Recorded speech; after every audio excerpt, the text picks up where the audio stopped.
My name is George Frankis, and today we are continuing with Revelation Made Easy. This is another edition of the book of Revelation. You know, we've been going every chapter, and in Revelation 21 is a parallel with Zechariah 14. You must study both, because in Zechariah 14 you see that Yahushua stepped on the Mount of Olives, and where the old Jerusalem is right now becomes a plain, and in the evening we'll see that the new Jerusalem is there, and water coming from the city of Jerusalem, from the fountain and everything, the fountain of life, a tree of life there. We see that in Zechariah 14. And the details of the details of the city and how the city is coming down, we see here in Revelation 21. So let's begin. And I saw a new heaven and a new earth, for the first heaven and the first earth were passed away, and there was no more sea. You see, the Creator is going to restore everything.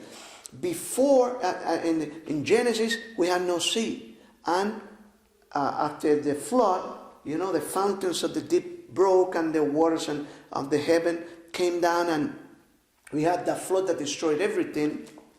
But the Creator is going to restore everything to, as He did in the book of Genesis. And listen to this. And the first earths were passed away, and there was no more sea. And I, John, saw the holy city, New Jerusalem, or Jerusalem, coming down from the Creator out of heaven, prepared as a bride adorned for her husband. And I heard a great voice out of heaven saying, Behold, the temple of the Creator with men, and He will dwell with them, and they shall be His people, and the Creator himself shall be with them and be their Creator. You see, there's no more Jews and Gentiles, stuff like that. That's what Paul in Ephesians 2 cleared that up. You know, some people insist in separating the two. In Ephesians 2, the Creator said, from the two people, and He said 3 times, from the two people He made one, destroying the wall of partition from Jews and Gentiles. See? We all come from Adam and Eve. The Creator called the Jews because He needed to preach the gospel, and He used them. He gave them a theocracy to bring every man to Him. They failed in the purpose of receiving Yahushua the first time. And Yahushua took the theocracy from the Jews in Ezekiel 21. Read it. Forever. He took the theocracy forever. Study Jeremiah 27. How he said, you know, is anybody don't submit to Nebuchadnezzar, my servant, I'm going to destroy that nation, including Israel. So the fulfillment of Ezekiel 21 is Daniel 2. He took the theocracy. That's what the word over there, overturn, is the word Ebed Edom, or will serve the Edomites. Read it. It's in Ezekiel 21. And Daniel 2 is the fulfillment, because the Creator took the theocracy from the Jews and gave it to Babylon, Middle Persia, Greece, and Rome. That's what the Creator called Nebuchadnezzar, my servant. And when Yahushua came exactly at the time of the Roman Empire, He said, my kingship is not of this world. And that is no more, you know, Jews and Gentiles. What the Jews are there, the Creator still hold them responsible for protecting the Shabbat and the Torah. That's what He called them also. And He had kept them until the end. But as you see here, the Creator said, He will be with men. See? And He dwell with them, and they shall be His people. There's no more Jew and Gentile. You know, the favorite class. There's no more. And if you read Ezekiel 21, He said, in Ezekiel 21, the Creator said that bring down the high and bring down the low, that's the Gentiles, and bring down the high, the Jews, and put them at the same level. Ezekiel 21, read it. And here the Creator said, He will be with men, and verse 3, and they shall be His people, and the Creator Himself shall be with them, and be their Creator. And the Creator shall wipe away all tears from their eyes, and there shall be no more death, neither sorrow nor crying, neither shall there be any more pain, for the former things are passed away. And he that sat upon the throne said, Behold, I make all things new. And he said unto me, Write, for these words are true and faithful. See, everything that the Creator said, you can, like some people say, well, maybe this prophecy doesn't happen, it's not going to be fulfilled. When the Creator says something is going to happen, we are liars, he's not. And he said, Write, for these things are true and faithful. And he said unto me, It is done. I am Alpha and Omega, the beginning and the end. I will give unto him that is athirst of the fountains of the water of life freely. He that overcometh, and we see all that in the city.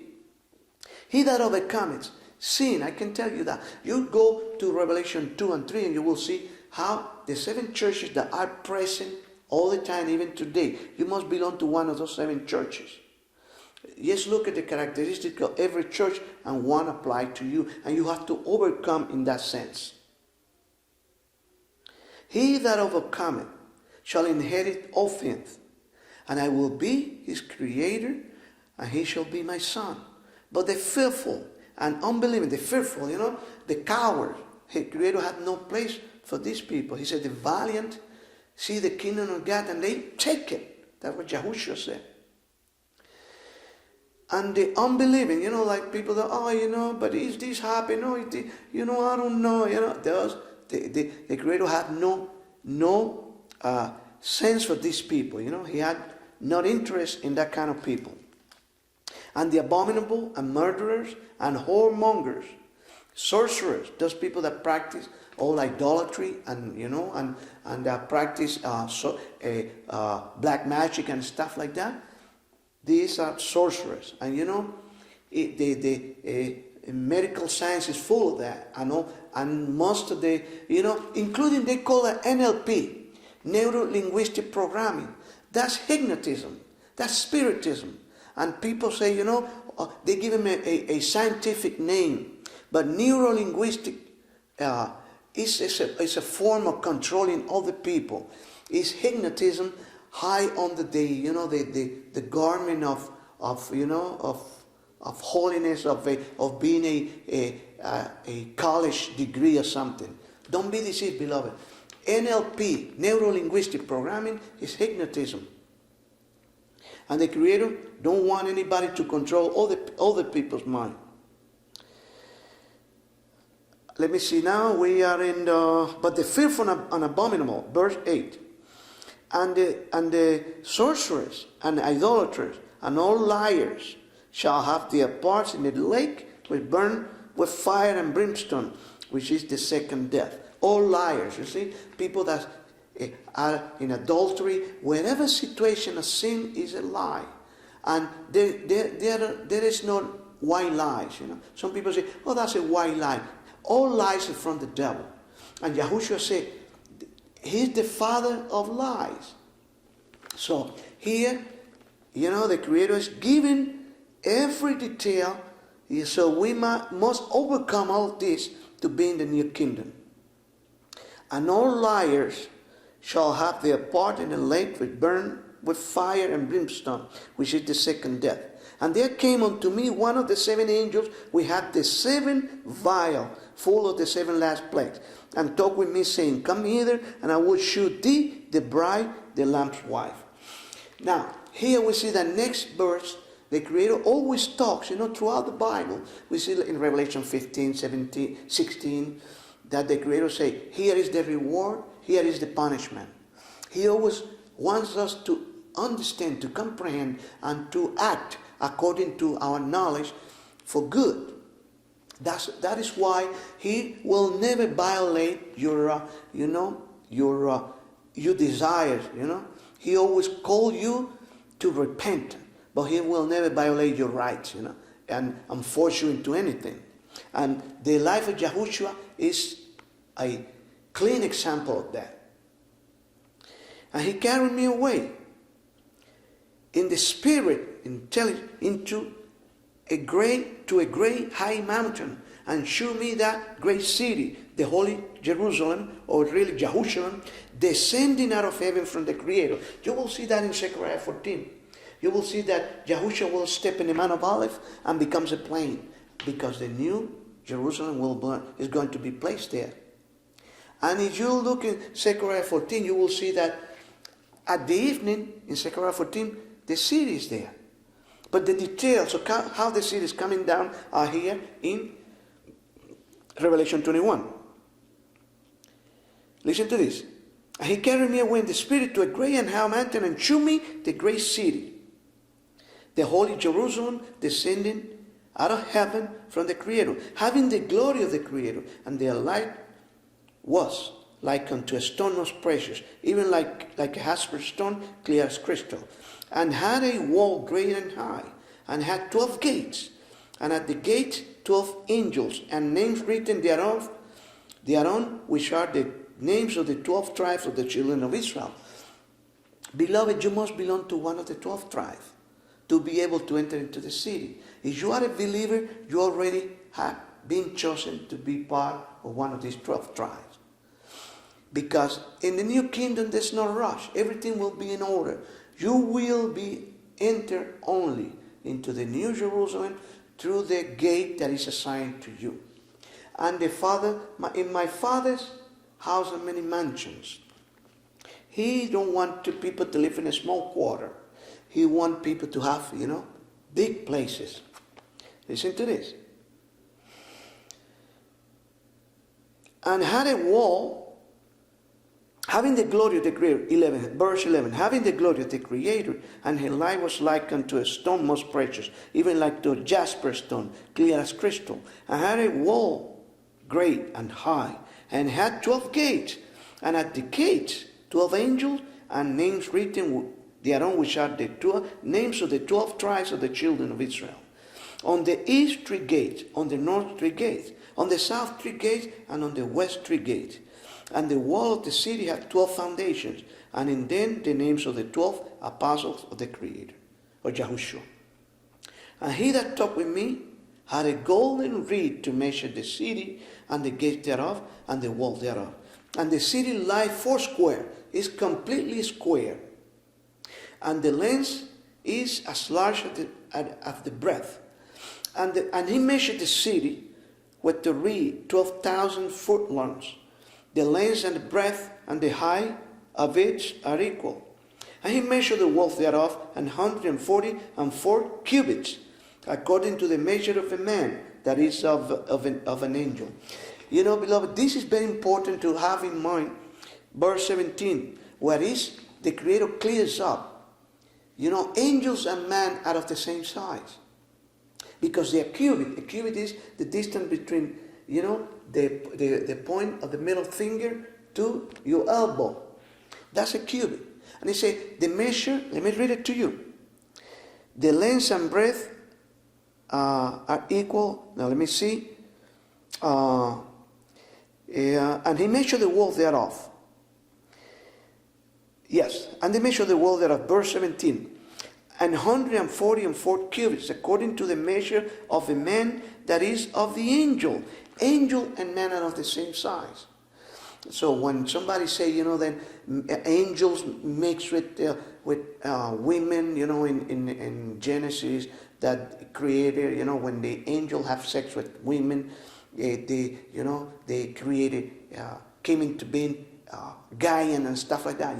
That is not true, because they are of the same size, and also angels cannot create. They cannot procreate, and Yahushua said that clearly.